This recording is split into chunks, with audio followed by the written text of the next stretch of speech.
আসসালামু আলাইকুম, কেমন আছেন সবাই? আশা করি ভালো আছেন। আজকে আপনাদের জন্য নিয়ে এসেছি আমের পায়েস।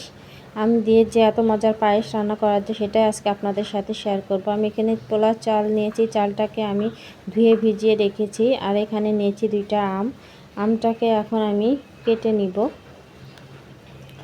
আমটাকে এইভাবে কেটে আমি মাঝখান থেকে ধরে এরকম টুকরা টুকরা করে কিউব আকারে কেটে নিচ্ছি। দেখুন আমি আমটা কীভাবে কেটে নিচ্ছি। এইভাবে করলে আমটা কেটে নেওয়া খুব সহজ হয়। এরকম করে চাকু দিয়ে কেটে নেওয়ার পর চামচ দিয়ে এরকম উঠাইয়ে নিলে আমটা সুন্দরভাবে উঠে চলে আসে। তারপরে আমি কিউবগুলো আমি এখন ব্লেন্ডার করে নিব। এখন ব্লেন্ডারের মধ্যে দিয়ে এখন আমি পিউরিটা বানিয়ে নিচ্ছি। এবার চুলায় চলে যাচ্ছি। চুলায় আমি এখানে দুধ জাল হতে বসিয়েছিলাম। এখানে 1 লিটার পরিমাণ দুধ আছে। এর মধ্যে দিয়ে দিচ্ছি দারুচিনি, এলাচ। এটা দিলে সুঘ্রাণটা অনেক সুন্দর হয়। এলাচের মুখটা হালকা একটু ফাটিয়ে দিবেন, তাহলে সুঘ্রাণটা বের হয়ে আসবে তাড়াতাড়ি। আর আমি যে চালটা ধুয়ে ভিজিয়ে রেখেছিলাম পোলাও চালটা, এটা চিনি গুঁড়া চাল, সেটা দিয়ে দিলাম। আমি এখানে 1 মুঠ চাল ব্যবহার করেছি 1 কেজি দুধে। আর দিয়ে দিচ্ছি সামান্য একটু লবণ। দেখুন লবণটা দিলে মিষ্টির ব্যালেন্সটা অনেক সুন্দর হয়।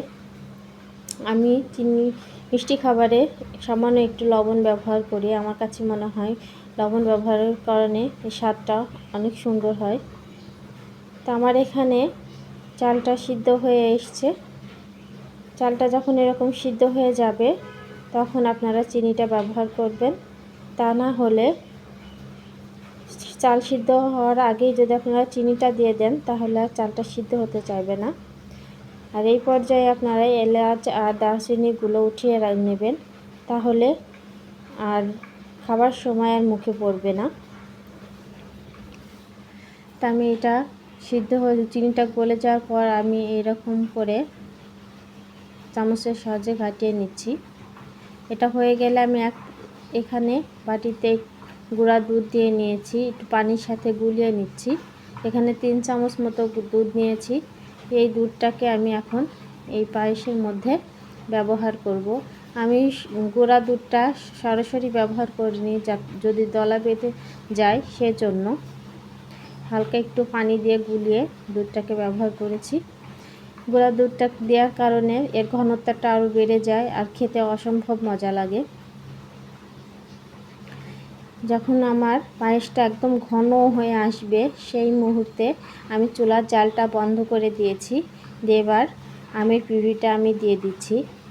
আপনারা চুলার জালটা বন্ধ করে তারপর আমের পিউরিটার সাথে মিশিয়ে নেবেন, তা না হলে কেটে যাওয়ার সম্ভাবনা থাকে। আরেকটা করতে পারেন যে আমের পিউরিটা জাল করে তারপরে পায়েসের সাথে মিশালে আর কোনো কেটে যাওয়ার ভয় থাকে না। কিন্তু আমি এটা সরাসরি ব্যবহার করেছি কারণ আমার মনে হয় জাল করলে ফ্লেভারটা কমে যায়, সেমন ফ্লেভারটা পাওয়া যায় না। তো আমার তৈরি হয়ে গিয়েছে আমের পায়েস। দেখুন কতটা সুন্দর আর লোভনীয় হয়েছে, একটুও কেটে যায়নি। তা আমি আমের পায়েসটাকে পরিবেশন করে দেখাচ্ছি। বাটিতে আমি আমের পায়েসটাকে ঢেলে নিয়েছি। এবার আমি কাজু বাদাম, পেস্তা বাদাম, কাঠবাদাম আর কিশমিশ দিয়ে পরিবেশন করে নিয়েছি।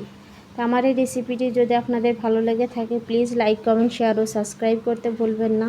আর কাজটি যদি করে থেকে থাকেন তাহলে আপনাদেরকে অসংখ্য ধন্যবাদ। তাহলে আজকে এখানেই বিদায় নিচ্ছি।